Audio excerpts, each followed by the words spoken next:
어떤 사람은 남 부러울 것 없이 가진 것이 넘쳐나도 불행해 보이고 어떤 사람은 가진 것 하나 없어도 행복해 보이는 경우가 있습니다.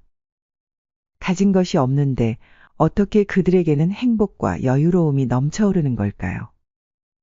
그래서 오늘은 가진 것 하나 없어도 초라하지 않은 사람들만 가지고 있는 한 가지 특징과 어떻게 하면 그렇게 될 수 있는지까지 알려드리겠습니다. 그러니 꼭 끝까지 시청해 주세요. 구독과 좋아요는 무료입니다. 여러분의 클릭 한 번으로 다음 영상을 더 빠르게 시청할 수 있습니다. 나이 50 넘어 문득 주변 친구들을 둘러봤더니 다들 경제적 부를 이루고 여유 있어 보입니다. 통장에 1억만 있으면 소원이 없겠다고 생각한 적도 있었는데 은퇴할 나이가 되니 부족한 듯 느껴지네요. 쟤는 또 해외여행 가나 보다. 벌써 몇 번째야? 나는 60년 살면서 한 번도 못 가봤는데. 이 둘의 공통점이 무엇인지 아시나요? 바로 타인과 자신을 비교한다는 것입니다. 굶주릴 때는 물에 밥 말아 먹는 것만 봐도 부럽고, 물에 밥 말아 먹을 때는 뜨끈한 흰쌀밥 먹는 게 부럽고, 흰쌀밥 먹을 때는 고기 반찬을 먹는 게 부럽죠. 다른 이와 비교를 시작하는 순간부터 사람은 불행하고 불안해지기 마련입니다. 다른 사람들과 자신을 비교하면 할수록 그 행복은 언제나 멀리 도망가 버릴 겁니다. 물론 타인을 부러워하는 것은 매우 자연스러운 현상입니다. 다른 사람이 자신의 소유물을 과시할 때 우리는 자신이 가진 것과 비교하게 되는데 이러한 비교는 본능적으로 일어나는 행동이죠. 또 자신과 다른 이들을 비교하면서 스스로 부족한 점을 알아채고 이를 보완하는 데에는 긍정적인 역할을 합니다. 역사를 살펴봐도 비교를 안 했던 이들은 도태되어 살아남지 못했을지도 모르죠. 저 역시 남의 것이 부러울 때가 있고 그들의 세계가 궁금할 때가 있는데 그런 상황에서 어떻게 진정성 있게 그런 조언을 할 수 있겠습니까? 그러나 모든 것이 지나치면 문제가 생깁니다. 우리가 가지지 못한 것들, 즉 자원, 능력, 외모 등을 계속 비교하고 바라보면 아쉬움을 느끼게 되며 누군가 그것들을 가지고 있을 때 우리의 상상력에 의해 그 사실이 부풀려지곤 합니다. 부러움과 아쉬움은 가끔 열등감이나 불행으로 탈바꿈하여 우리를 일상적이고 평범한 존재에서 갑자기 모자라고 불행한 사람으로 느끼게 할 수 있습니다. 마음속으로는 나는 부족해 라고 생각하며 자신을 낮추기도 하죠. 하지만 사실 친구도 다른 누구도 우리를 열등하게 만들지는 않았습니다. 내 장점을 생각하고 스스로를 인정해야지. 굳이 타인의 장점을 찾아내서 비교하는 것은 자기를 미워하는 어리석은 짓입니다. 모든 사람은 다 특별합니다. 만약 밀림의 왕인 사자를 물속을 헤엄치는 능력으로만 평가한다면 그 사자는 평생 자신이 부족하다고 믿으며 살아가게 될 것입니다. 달리기 할 때도 육상 선수와 비교하면 내가 그보다 못하지만 거북이와 비교하면 내가 더 낫습니다. 이렇게 사람은 자신이 가지고 있는 것은 하찮게 여기면서 본인에게 없는 것은 엄청 대단하고 좋은 거라 착각합니다. 사람이 다 다르게 생겼듯이 가지고 있는 장점들은 모두 다릅니다. 이미 내가 가지고 있는 것들을 생각해 보세요.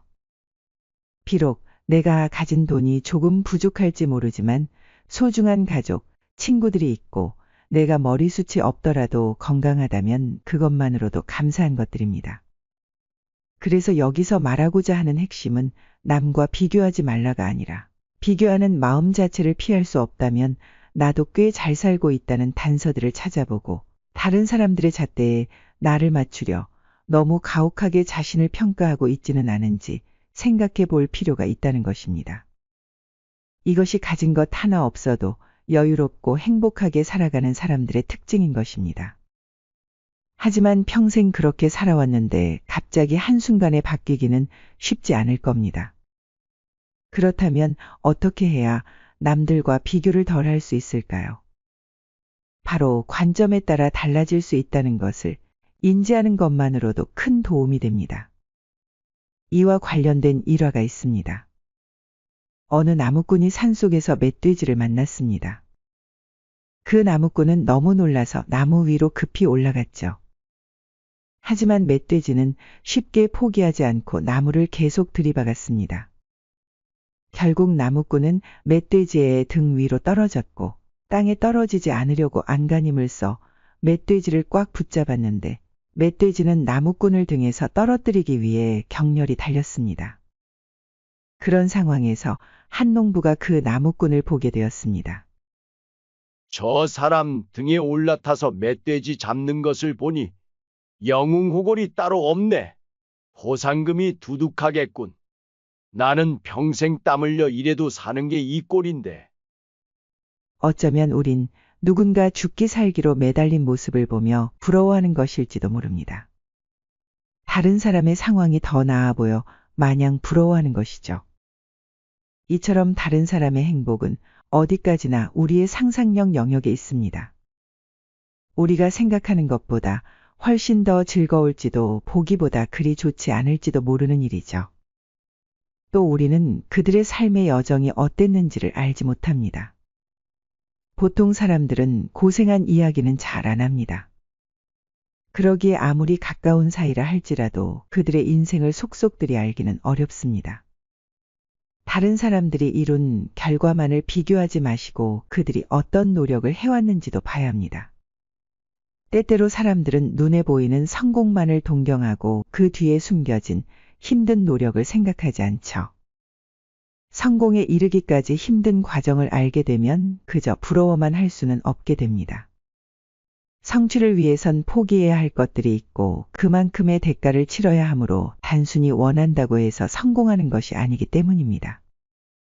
그들도 자신이 원하는 것을 얻기 위해서 큰 노력과 행동을 해왔다는 것을 인지하게 된다면 비교보다는 그들에게 배울 점을 찾게 될 것입니다. 저의 바람은 당신이 타인의 행복을 멋대로 판단해서 자신을 불행하게 만들지 않았으면 좋겠습니다. 대신 당신의 욕망 그리고 당신이 가진 행복의 원천들을 마음 공간 안에서 부끄럼 없이 들여다보고 소중히 여기는 습관을 지니길 바랍니다. 자기 자신을 행복하다고 느끼게 하는 것도 불행하다고 느끼게 하는 것도 결국은 우리 자신이 할 일이기 때문입니다.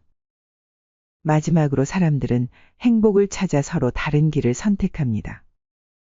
그렇기에 그들이 가는 길에 당신이 있지 않다고 해서 길을 잃은 것이 아니라는 것을 잊지 마세요. 여러분의 인생길에 행복이 넘쳐나길 기원하겠습니다. 구독과 좋아요는 사랑입니다. 끝까지 시청해 주셔서 감사합니다.